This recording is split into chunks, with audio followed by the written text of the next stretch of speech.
Aya magambo y'uburozi yavuzwe n'umuvugizi w'igisirikare cya Repubulika ya Demokarasi ya Kongo General Major Sylvain Ekenge Olivier Nduhungirehe akaba amusubije amagambo y'uburakari agaragaza ubugome ndetse n'uburozi bw'igisirikare ndetse n'ubuyobozi bwa Repubulika iharanira Demokarasi ya Kongo. Mbere yuko tugaruka ku magambo yavuzwe na bwana Olivier Nduhungirehe, Minisitiri ubanye n'amahanga n'ubutwererane bw'u Rwanda, reka tubanze twumve amagambo yavuzwe na bwana umuvugizi w'igisirikare cya FARDC Ekenge.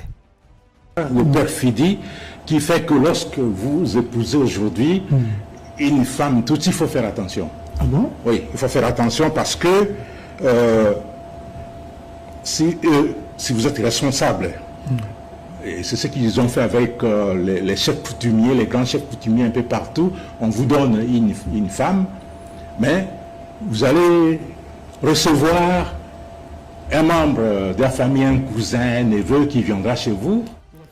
Ubugambanyi nuko bavuga ko uyu munsi irongo y'umugore w'umututsi ugomba kwitonda. Nibyo koko ugomba kwitonda kuko iyo uri umuyobozi, kandi nibyo bagiye bakora ku bayobozi gakondo babo, cyane cyane abakuru imiryango gakondo hirya no hino, baguha umugore ariko nyuma ugatangira kwakira mu rugo rwawe haza umunyamuryango w'uwo mugore bavuga ko ari umuryango wabo, bakamukwereka bakavuga ko ari umuvandimwe cyangwa bakavuga ko ari mubyara we, akaza gutura mu rugo rwawe bakakubwira ko ari mubyara we cyangwa umuvandimwe we, nyamara atari byo, atari mubyara we cyangwa umuvandimwe we. Niwe uza kubyarana n'uwo mugore wawe mu rugo rwawe, hanyuma bakakubwira ko abana bavutse ari abatutsi, ngo kuko ubwoko bw'abatutsi buruta ubundi. Ibyo ni ubugambanyi bukomeje kwigishwa no mu bagore b'abatutsi, kandi koko ibyo ni bibi cyane kandi biteye agahinda, biteye inkeke. Nge ndabibabwira, abanyarwanda uyu munsi bashobora gukora byose kuko mubana bakagenda bigisha abantu kubeshya, ubugambanyi, kutubahiriza amasezerano, maze bigakurana gutyo. Ni ukuvuga ngo bagakurana ubwo bubeshyi, ubwo bugambanyi no kutubahiriza amasezerano. Ibyo babyita ubwenge. Ese mutekereza ko umunyarwanda cyangwa u Rwanda uyu munsi bashoboye byose? Yego, u Rwanda rushoboye byose, kandi hano ubutegetsi bwa Kongo bwiyemeje guhangana n'abahungabanya umutekano. U Rwanda rumaze igihe ruhungabanya Kongo no gusenya inzego zayo. Niyo mpamvu nsaba abanyekongo bose, nk'uko mumwiyumvira rero, uwo ni umuvugizi w'igisirikare cya Repubulika iharanira Demokarasi ya Kongo FARDC Major General Sylvain Ekenge Bomusa, aho yavugaga amagambo y'uburozi, amagambo y'ubugome, amagambo avuga ko badakwiye gushaka abagore b'abatutsi, akavuga ko bazana bene wabo bakaza mu rugo, ubundi bakaba atari bene wabo koko, ahubwo ari abaje gutera inda kugira ngo babyarane n'abo bagore, kugira ngo abana bavuke ari abatutsi nk'uko yabyivugiye. Aya ni amagambo rero yakomeje kugenda acacara ku mbuga nkoranyambaga, by'umwihariko akaba yavuye mu kiganiro uyu Major General Sylvain Ekenge yagiriye kuri televiziyo y'igihugu RTNC, agaruka ku bugome ngo bw'abanyarwanda ndetse n'ububeshyi bwabo. By'umwihariko ahangaha yasobanuraga ku kintu bita ubwenge, avuga ko ari ibintu byigishwa mu mashuri kuva hasi, ngo kandi ari ubucakura.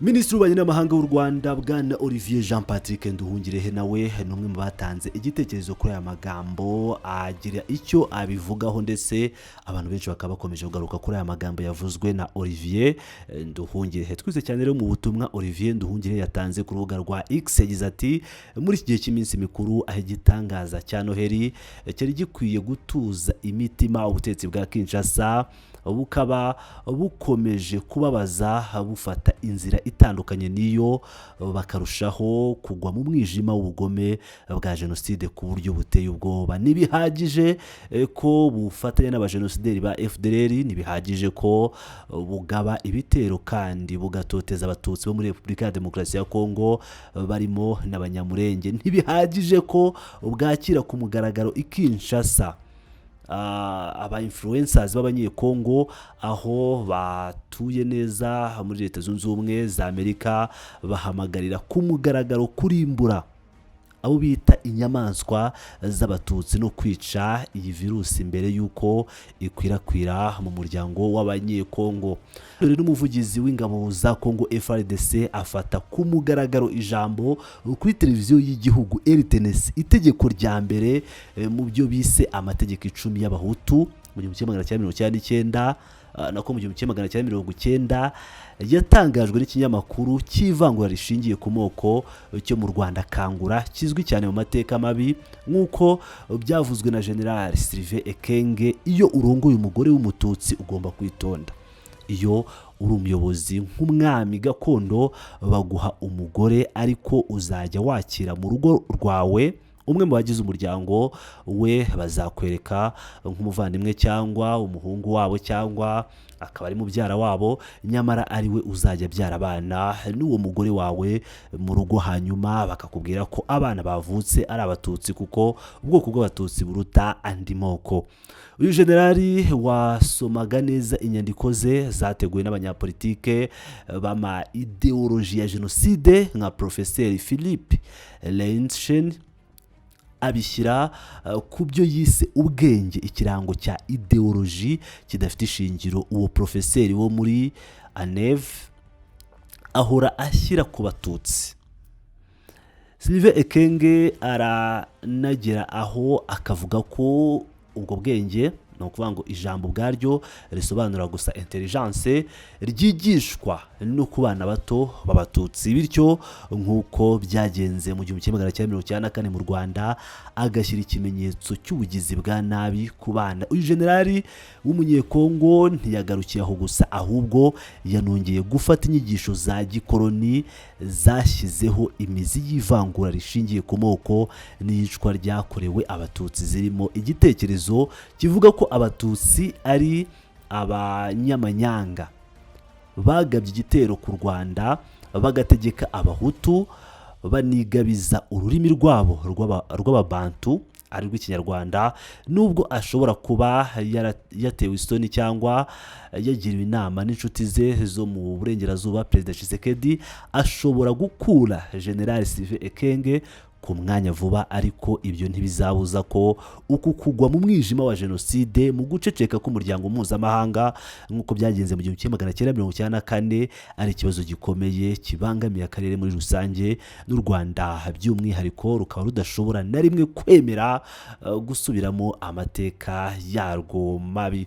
Rero murabyumviye neza cyane, aya ni amagambo ya Minisitiri w'Ububanyi n'Amahanga w'u Rwanda Olivier Nduhungirehe yavugaga kuri ijambo ry'ubumara ry'ubugome ryavuzwe na Sylvain Ekenge, rikaba ari mu mategeko ya gitera y'abahutu avuga ko ngo ntuzashake ngo umugore w'umututsi mu bintu byakongeje jenoside, byakongeje ingengabitekerezo ya jenoside. Iyi ngengabitekerezo ya jenoside rero ikaba ikomeje gukongezwa mu buryo bweruye kuri televiziyo y'igihugu ya Repubulika ya Demokarasi ya Kongo RTNC. Nk'ibisanzwe rero ni Pilot News TV, ndakomeza kugenda bagezaho aya makuru yose 5 kuri 5. Mukomeze mubane nanjye, ndabakunda cyane.